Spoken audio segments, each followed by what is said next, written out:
அனைவருக்கும் வணக்கம். இன்னைக்கு 9ஆம் வகுப்பு தமிழ்ல முதல் பாடம் மொழி. அதாவது திராவிட மொழி குடும்பம் அப்படிங்கிற இயல் 1ல இருக்கக்கூடிய அந்த பாடத்தை மட்டும் இன்னைக்கு என்ன அப்படிங்கிறது பார்த்துடலாம். அமுதென்று பேர் அப்படிங்கிற அந்த தலைப்பு கீழ தான் நம்மளோட உரைநடை உலகத்துல வந்து திராவிட மொழி குடும்பம் அப்படின்னு கொடுத்துருக்காங்க. இது 9ஆம் வகுப்பு தமிழ்ல 2ஆம் பக்கத்துல இருக்கு. சரி, என்னதான் சொல்ல வராங்க அப்படின்னு பார்த்தலாம். நமக்கு தோன்றிய கருத்துல, அதாவது நம்மளுக்கு என்ன தோணுதோ அதை மத்தவங்களுக்கு சொல்றதுக்கு ஏதோ ஒரு வேணும் இல்லையா, டூல். அதுதான் மொழி அப்படிங்கிறாங்க. நம்மளுக்கு என்ன தோணுதோ அதை மத்தவங்களுக்கு சொல்லி புரிய வைக்கணும். அப்போ அதுதான் மொழி. முதல்ல வந்து நம்மளோட எண்ணங்களை, மெய்ப்பாடுகள், சைகைகள், ஒலிகள், ஓவியம். முதல்ல நம்ம என்ன பண்ணோம்? சைகை காமிச்சோம். அப்புறம் உடல் அசைவுகள் மூலமா காமிச்சோம். அதுக்கப்புறம் சவுண்ட் எழுப்பணும். அப்புறம் ஓவியமா வரைஞ்சு காமிச்சோம். மத்தவங்களுக்கு ஏதாவது ஒரு விஷயத்தை தெரியப்படுத்தணும் அப்படிங்கிறதுக்காக மெய்ப்பாடுகள், சைகைகள், ஒலிகள், ஓவியங்கள் அது மூலமா நம்ம என்ன பண்ணோம்? தெரியப்படுத்தணும். இதன் மூலமா என்ன நடந்துச்சு அப்படின்னா, பருப்பொருட்கள், பெரிய பெரிய பொருட்களை மட்டும் தான் உணர்த்த முடிஞ்சது. ஆனா நுண்பொருட்களை உணர்த்த முடியல. சின்ன சின்ன விஷயங்களை சொல்ல முடியல. ஒலிகளை உண்டாக்கி நம்ம பயன்படுத்த தொடங்கணும். இந்த இதை குடிச்சோம் அப்படின்னா அப்படின்னா வலிக்குது அப்படின்ற மாதிரி சின்ன சின்ன ஒலிகள் வந்து பயன்படுத்த தொடங்கணும். சைகையோடு சேர்ந்த பொருள் உணர்த்திய ஒலி காலப்போக்கில் தனியாக பொருள் உணர்த்த வலிமை பெற்று மொழியாக வளர்ந்தது. உண்மையை சொல்லணும் அப்படின்னா சைகைகள் தான் நம்ம காமிச்சிட்டு இருக்கோம். அதுக்கப்புறம் ஒரு அப்படின்னா வலி அப்படிங்கிறது அப்போ நம்மளோட உணர்வோடு சேர்ந்து அந்த ஒலி வந்து வலிமை பெற்று அம்மா அப்படின்ற மாதிரி மொழியா வளர்ந்துருச்சு. மனித இனம் வாழ்ந்த இடமைப்பும் இயற்கை அமைப்பும் வேறுபட்ட முயற்சிகளை உருவாக்க தோண்டின. ஒரு மலை பிரதேசத்தில் இருக்கீங்க, ரொம்ப குளிரான இடத்துல இருப்பாங்க. அப்போ வந்து அவங்களால ரொம்ப பெரிய அளவில் ஒலிப்பு முறையை பயன்படுத்த கொஞ்சம் சிரமங்கள் இருக்கும். அந்த தகுந்த மாதிரியான உடல் அமைப்பு, அது தகுந்த பொருள் வளம் எல்லாமே மாறி இருக்கும். அப்போ அந்த இயற்கை அமைப்பு இடமைப்பு சேர்ந்து ஒளியோட முயற்சிகளை உருவாக்க தோண்டின. இன்னைக்கு நம்ம தமிழ்நாட்டில் பேச்சு வழக்கு அப்படிங்கிறது ஒரு மாவட்டத்துக்கு வாரியாகவும் ஒரு இடத்துல தகுந்த மாதிரி சென்னை தமிழ், நெல்லை தமிழ், கோவை தமிழ் இல்லையா. ஒரு இடத்துக்கும் மதுரை தமிழ்னு சொல்லி மாறி மாறி கன்னியாகுமரி தமிழ் நம்ம மாறி மாறி பேசுகிறோம். அந்த ஸ்லாங் அப்படிங்கிறது சொற்கோட உச்சரிப்போட ஒலிப்பு முறை மாறுபடுது இல்லையா. இதுக்கு எல்லாமே காரணம் இடமைப்பும் அதோட இயற்கை அமைப்பு மட்டும்தான். இதனால் பல மொழிகள் உருவாகின. இதனால் என்னாச்சு? பல மொழிகள் உருவாகுது. உலகத்தில் உள்ள மொழிகளும் அவரோட பிறப்பு, தொடர்பு, அமைப்பு, உறவு ஆகியோட அடிப்படையில் பல மொழி குடும்பங்களாக பிரிச்சாங்க. இந்தியா மொழியோட காட்சி சாலை அப்படிங்கிறப்போ இந்தியாவில் பேசப்படும் மொழிகள் வந்து 1300க்கும் மேற்பட்ட இருக்கு. இதில் 4 மொழி குடும்பங்களாக பிரிச்சிருக்காங்க. இந்தோ ஆசிய மொழிகள், திராவிட மொழிகள், ஆஸ்திரோ ஆசிய மொழிகள், சீன திபெத்திய மொழிகள் அப்படின்னு சொல்றாங்க. பல மொழிகளும் இங்கே பேசப்படுவதனால இந்திய நாடு வந்து மொழிகளின் காட்சி சாலையாக திகழ்கிறது அப்படின்னு அகத்தியலிங்கம் குறிப்பிடுறாரு. அகத்தியலிங்கம் என்ன சொல்றாருன்னா மொழிகளின் காட்சி சாலை அப்படின்னு சொல்றாரு.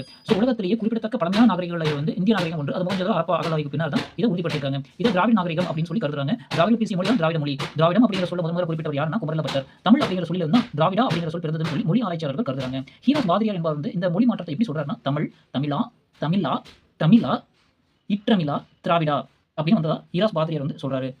மொழி ஆய்வை பொறுத்த வரைக்கும் திராவிட மொழி குடும்பம் இன்னும் பகுப்பு உருவாவதற்கு ஒரு வரலாறு இருக்கு. தமிழ், கன்னடம், தெலுங்கு ஆகிய மொழிகள் சமஸ்கிருத மொழியிலிருந்து உருவானவை அப்படிங்கிற கருத்து தான் அறிஞர் பலரிடையே இருந்தது. இந்த மொழிகள் வடமொழி சொற்கள் மிகுந்து காணப்பட்டதால் 18ஆம் நூற்றாண்டு தொடக்கம் வரைக்கும் இந்திய மொழிகள் அனைத்திற்கும் வடமொழி தான் மூலம் அப்படின்னு சொல்லி அதிலிருந்து மற்ற மொழிகள் வந்ததாக அறிஞர்கள் கருதியிருந்தாங்க.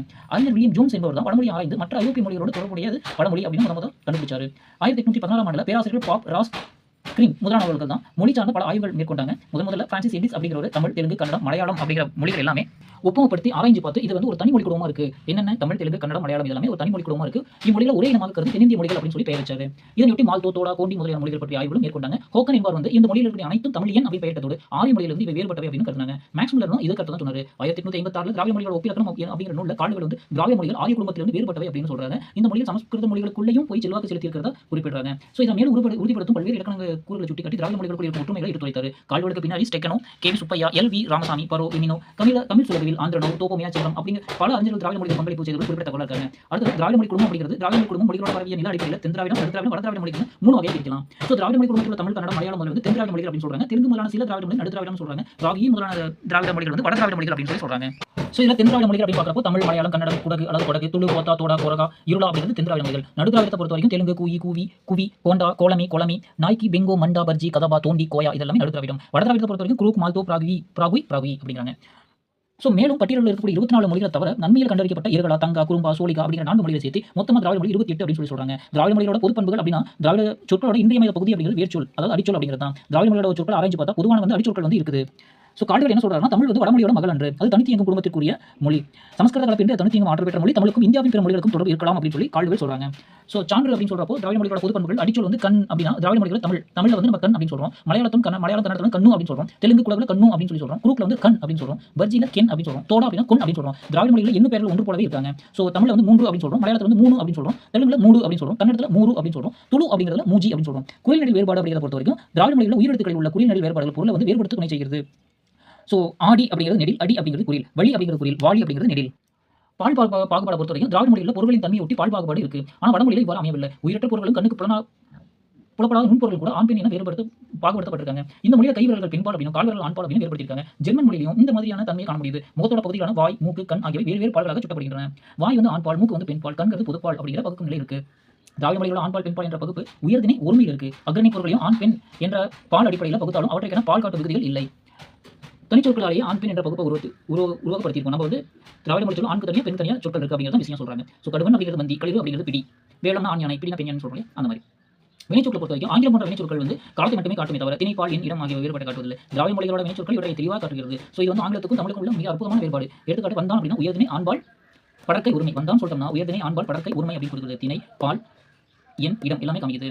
பட் நம்ம என்ன சொல்றோம், ஹீ கேம், அவ்வளவுதான் இல்லையா? ஸோ இவ்வியல்புக்கு மாறாக மலையாள மொழி மட்டுமே அமைந்துள்ளது. மொழி திணை, பால், எண் ஆகியவற்றை காட்டும் பால் விதிகள் இல்லை. தனிச்சொற்களாலே ஆண் பெண் பகுப்பை அறிந்து கொள்ள முடியும். இவ்வாறு திராவிட மொழிகளில் இருக்கக்கூடிய பொது பண்புகளை பெற்றிருந்தாலும் அவற்றுக்குள்ள தமிழுக்கு அப்படின்னு சொல்லி சில தனித்துவமான சிறப்பு தன்மைகள் இருக்கு. ஸோ இதில் வந்து சில திராவிட மொழிகளோட பழமையான இலக்கணங்களை சொல்லியிருக்காங்க. தமிழ் அப்படிங்கிறது நம்மளுக்கு வந்து இலக்கியம் வந்து சங்க இலக்கியம். இது வந்து கிமு 5ஆம் நூற்றாண்டு வந்து கிபி 2ஆம் நூற்றாண்டு வரைக்கும் சொல்லியிருக்காங்க. இலக்கணம் அப்படிங்கிறப்போ தொல்காப்பியம் கிமு 3ஆம் நூற்றாண்டு அப்படின்னு சொல்லியிருக்காங்க. தமிழ் இதை வந்து சான்று அப்படின்னு தமிழ் இலக்கிய வரலாறு 3 சாகித்ய அகாடமி விருது வாங்கின அந்த நூலில் குறிப்பிட்டிருக்காங்க. கன்னடம் வந்து கவிராஜ மார்க்கம் கிபி 9ஆம் நூற்றாண்டு. கவிராஜ மார்க்கம் தான் இலக்கணம். கோமு கிபி 9ஆம் நூற்றாண்டு. இந்திய இலக்கண கொள்கை பின்னணி தமிழ் இலக்கணம் அப்படின்னு சொல்லி சேவை சமூகம் அவர்கள் எழுதிய புத்தகத்தில் இருக்கு. தெலுங்குங்க பாரதம் இது வந்து 11 கிபி 11ஆம் நூற்றாண்டு. ஆந்திர பாஷா பூஷணம் அது தெலுங்கோட இலக்கணம் 12ஆம் நூற்றாண்டு. இதுவும் இந்திய இலக்கண கொள்கை பின்னணி தமிழ் இலக்கணம் அப்படிங்கிற சேவை சமூகம் குறிப்பிட்டிருக்காங்க. அடுத்து மலையாளத்தை பொறுத்தவரைக்கும் இலக்கியம் வந்து ராமசரிதம். இது வந்து கிபி 12ஆம் நூற்றாண்டு. லீலா திலகம் அப்படிங்கிறது அதோட இலக்கண நூல். இது வந்து 15ஆம் நூற்றாண்டு தான் மலையாள இலக்கிய வரலாறு சாகித்ய அகாடமி வாங்கின அந்த புக்ல இருக்கு. ஸோ அடுத்து திராவிட மொழியோட சொல் ஒற்றுமை எப்படி இருக்குன்னா, தமிழ்ல வந்து மரம் அப்படின்னு சொன்னா மலையாளத்தில் மரம், தெலுங்குல மானு, கன்னடத்தில் மரம், துளுல மர, கூர்ட்ல மர, ஒன்று அப்படின்னு தமிழ்ல சொன்னா மலையாளத்தில் ஒன்று, தெலுங்குல வந்து ஒக்கடி, கன்னடத்தில் வந்து ஒன்று, துளுல வந்து ஒஞ்சி அப்படின்னு சொல்றாங்க. தமிழ்ல 100 அப்படின்னு சொன்னா மலையாளத்திலே 100 தான், தெலுங்குல 100 தான், கன்னடத்திலே 100 தான், துளுல வந்து 100. நீ அப்படின்னு சொன்னா தமிழ்ல நீ, மலையாளத்தில் நீ, தெலுங்குல நீவு, கன்னடத்தில் நீன், துளுல ஈ, கூர்ட்ல நின். ஸோ 4 அப்படின்னு தமிழ்ல சொன்னா மலையாளத்தில் நாள், 4 சொல்றாங்க, 4 அப்படின்னு தெலுங்குல சொல்றாங்க, 4 அப்படின்னு கன்னடத்துல சொல்றாங்க, 4 அப்படின்னு துளுல சொல்றாங்க, 5 அப்படின்னு தமிழ்ல சொன்னா 5 அப்படின்னு சொல்லி மலையாளத்துல சொல்றாங்க, 5 அப்படின்னு தெலுங்குல சொல்றாங்க, 5 அப்படின்னு கன்னடத்துல சொல்றாங்க, 5 அப்படின்னு சொல்லி துளுல சொல்றாங்க. ஸோ இதெல்லாம் எங்க எடுத்துக்காங்க, டாக்டர் கால்டுவெல் அவரோட திராவிட ஒப்பிலக்கண நூல்ல எடுத்துருக்காங்க. ஸோ தமிழ் மொழியோட தனித்தன்மை என்னன்னா தொன்மை இலக்கண இலக்கிய வளமுறை தான் நம்ம தமிழ் மொழி. ஸோ அடுத்ததா இலங்கை, மலேசியா, பர்மா, சிங்கப்பூர், இந்தோனேசியா, டிஜி தீவு ஆகிய நாடுகள் மட்டும் இல்லாமல் தென்னாப்பிரிக்கா, Mauritius, England, Guyana, Madagascar, Trinidad, Australia, Canada அப்படிங்கிற நாடுகளையும் பேசக்கூடிய பெருமையுடையது தமிழ் மொழி. ஸோ அடுத்து ஏனைய திராவிட மொழிகளை விடவும் தமிழ் வந்து தனித்த இலக்கிய வளத்தை, இலக்கண வளத்தை தனித்தியங்கு பெற்று தனித்தியங்கு மொழி அப்படிங்கிறாங்க. திராவிட மொழியோட பிற மொழி தாக்கம் வந்து மிக குறைவாக தான் தமிழ் இருக்கு. திராவிட மொழியை பொறுத்த வரைக்கும் தாய்மொழியாகவும் இருக்கு. தமிழ் மொழி வந்து திராவிட மொழிகளுக்கு தாய்மொழியாகவும் சிலவற்றிற்கு இருக்கு அப்படின்னு சொல்றாங்க. ஒரே போல குறிக்க பல சொற்கள் அமைந்த சொல்வளமும் சொல்லாட்சியும் நிரம்ப பெற்றது தமிழ் மொழி தான். இந்தியாவோட தொன்மையான கல்வெட்டுகள் பெரும்பாலும் வந்து தமிழ்ல தான் இருக்கு அப்படின்னு சொல்றாங்க. தமிழோட பல அடிச்சொற்கள், ஒலியன்கள், இடம்பெயர்தல் என்ற விதிப்படி பிற திராவிட மொழிகள் வடிவம் மாறி இருக்கின்றன. சுற்றுப்பெயர்களும் மூடப்பெயர்களும் பெரும்பாலும் குறிப்பிடத்தக்க மாற்றங்களை வந்து பெற்றிருக்காங்க. திராவிட மொழி குடும்பத்தில் தொன்மையான மூத்த மொழியாக திகழ்கிற தமிழ் மொழி வந்து பிற திராவிடர்களை விட ஒப்பீராய்வுக்கு பெரும் துணையாக இருக்கு. தமிழ் மொழி மூல திராவிட மொழி பண்புகளையும் பலவற்றையும் பேணி காத்து வருகிறது. அத்துடன் வந்து தனித்தன்மை மாறாமல் காலந்தோறும் தன்னை புதுப்பித்துக் கொள்ளும் பண்பு கொண்டதாகவும் தமிழ் மொழி இருக்கு. ஸோ இதில் என்ன கொடுத்துருக்காங்க, மொரிஷியஸ், இலங்கை உள்ளிட்ட பணத்தாள்கள் வந்து தமிழ் மொழி இடம் பெற்றிருக்கு. ஸோ இது வந்து பேங்க் ஆஃப் மொரிட்டஸ் வந்து தமிழில் கொடுத்துருக்காங்க. அடுத்தது இலங்கையில் தமிழில் கொடுத்துருக்காங்க.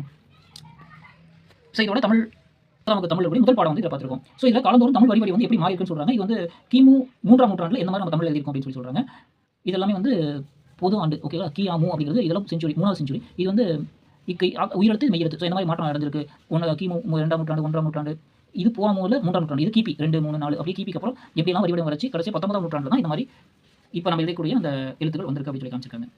ஸோ இந்த பாடம் ரொம்ப எளிமையானது தான். நம்ம தமிழை பற்றி நம்மளே படிக்கிறப்போ ரொம்ப இனிமையாகவும் இருக்குது, ரொம்ப எளிமையாகவும் இருக்குது. ஸோ இந்த பாடம் ஈஸியாக இருக்கும்னு நினைக்கிறேன். ஸோ நெக்ஸ்ட் இதில் பார்க்கலாம். தேங்க்யூ.